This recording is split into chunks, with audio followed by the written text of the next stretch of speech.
Assalomu alaykum hammaga. Bugun bizda Nexus 2 mashinamiz. Bu mashinaga qilib bergan ishimiz oddiy pultga zavodiyash funksiyasini qo'shib berdik. Ya'ni mana bunaqa universal relaylar asosida yig'dik sxemani. 5 ta universal relay va bitta kichkina mikro relay. 12 voltli, 10 amperli. Xo'p, pultimiz oddiy prostoy Magikarp. 5-relayimiz bu konditsionerda qo'shib berish funksiyasi uchun kerak bo'ldi bizga. Xudo xolasa skorost datchiklar qo'yib, skorostda bo'lgan zavod bo'lib ketmaydigan qilgan holatda hozir qilgan ishimizni ko'rsatamiz.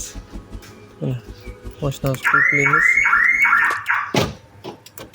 Mashinamizni qulflaymiz, bagaj knopkasini bosamiz. Bu mashinamiz o'taldi. Xo'p, konditsionerlari qo'shildi. Ishlab turibdi. Kimga shunaqa xizmatlar kerak bo'ladigan bo'lsa, bu nimaga qulay? Kim oddiy pult qo'ydirgan bo'lsa, hozir yoz kunlari issiq bo'ladi. Konditsioner chiqquncha zavod qilib qo'yaman, konditsioner muzlatib turadi deydigan bo'lsa, bu shu odamlarga juda qulay.